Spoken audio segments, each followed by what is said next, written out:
60s, the Flintstones cartoon was a primetime television show, and we'd sit down with our French fries and hamburgers and be watching the Flintstones, and they'd interrupt it for live footage from Vietnam. My mother would say, "No, watch for your father." And we'd, of course, sit there and go, "I think I saw him, I think I saw him," over and over again. And it was her way of, you know, at that time, transcontinental phone calls were not possible, certainly from Vietnam.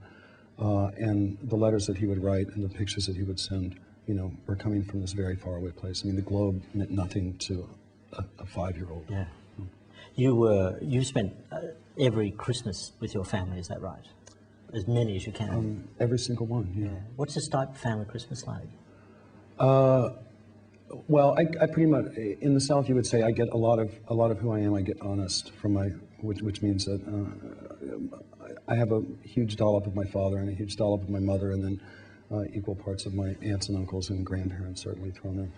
I'm a little bit of a sap, which shows in the work or my contribution to what we do as a band. What do you mean by sap? You know, I'm sentimental. I tread that line carefully, I think, as a lyricist and as an artist, or I try to. In being a man in the late 20th century and now the 21st century, showing insecurity and showing sentimentality and showing vulnerability particularly is not something that I think people are that used to. And but I got that really. So anyway, back to Christmas. We do all the Christmas things. We sit around, we have a big dinner, and we trim the tree, and my parents go to a sunrise service. You know, open presents. And is it a big present family? Because is it true? This may have been another thing you exaggerated as a journalist, but is it true that you can remember every present you got since you were 6 or 7? No, it's not true. There's a lot of misquotes in music journalism, more so even than American news media, which is hard to imagine. But they kind of, particularly, well, certain parts of the world, but certainly in the UK, they tend to take one little thing and turn it into an entire story. So I've noticed actually that the Australian gossip magazines are very, very good. Is that right? As in good in getting it wrong or getting it right? No, I was reading one on the plane on my way here today, and it's all about celebrity fatties. And actually one of the celebrity fatties is the one who told me that the Australian magazines, the gossip mags here, are really awesome. It was Courtney Love, who's doing great. Yeah, I'm happy to say. But she's one of the celebrity fatties, and she has put on a little bit of weight now that she's clean and sober, which is awesome. But all the other people are these people that are real thin, and they just caught him at a bad angle. Really, but they built an entire story around it, which is kind of interesting. I don't know how many people really believe that stuff. How does someone like a Courtney Love, you know, if she finds herself in a magazine as a celebrity fatty? Oh, she loves it. She loves it, yeah, right. So should the Australian gossip magazines take this as a compliment, what you're saying, that they're particularly good at doing this? If she thinks they are, that's a pretty high compliment, yeah. Right now they're in their offices going, what are we doing wrong? She's happy. I want to take you back to, in fact, we have a table. Can we bring in the time-travelling table, please? Oh, dear. No, it's all right. Okay. It's relax. It's perfectly all right. I wondered what that thing was. A little piece of modern sculpture from Melbourne or something. Yeah, it's something Christo left me. I'm quite proud of it. Now, I want to take you back to when you were 15. Oh, dear God. So we've even got this. That is real?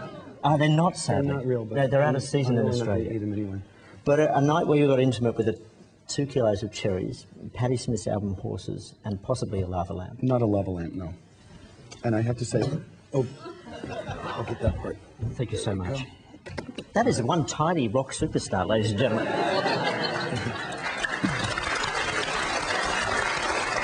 Oh, look, it's his master's voice. The particular, it's a favorite of mine, you know, the dog.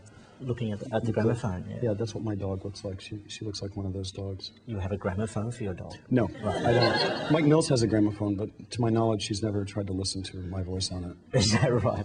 We were going to play this early, but we put it on and because record players are so antiquated it sounded now, like crap. It is 28 3/4 RPM, and it just sounded very weird. That night, when you were 15, when you sat up with the Cherries and Patti Smith, can you talk us through it? No talk show has ever gone to such great lengths to bring back a memory. This record came out in 1975. I was 15 years old. my knowledge of music was fairly limited to what my parents listened to, and then what I heard on the radio, which was pretty eclectic at the time.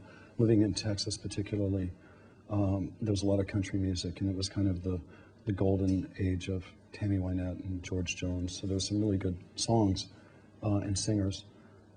And then bubblegum music, like the Archies and the Monkees. So I grew up with that. My parents listened to Gershwin.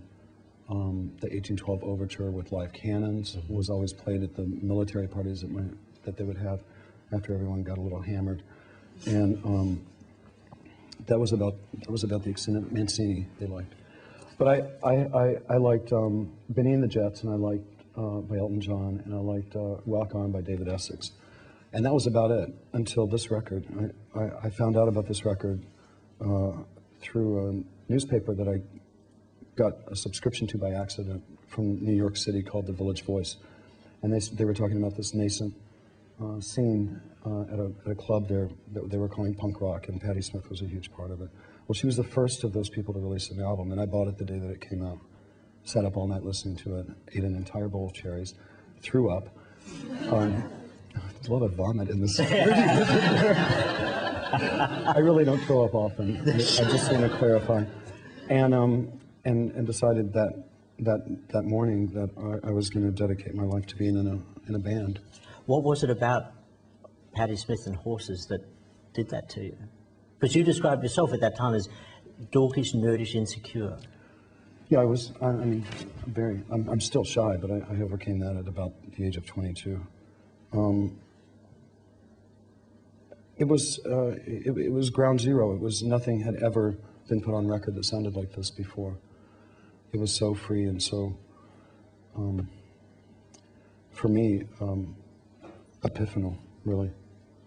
And it just, I don't know. It was a very naive decision to make that I was going to dedicate my life to being in a band. I didn't even know that I could sing at that point. But I could. It didn't come as a surprise to those around you, but this is your grad school photo from your grad school, your high school graduation book. They airbrushed my face. I had the worst acne, as you might be able to see from the cameras here. But is that right? Yeah, terrible acne. Underneath, though, your classmates listed you as future rock star. Was their image of what a rock star was the same as yours? No.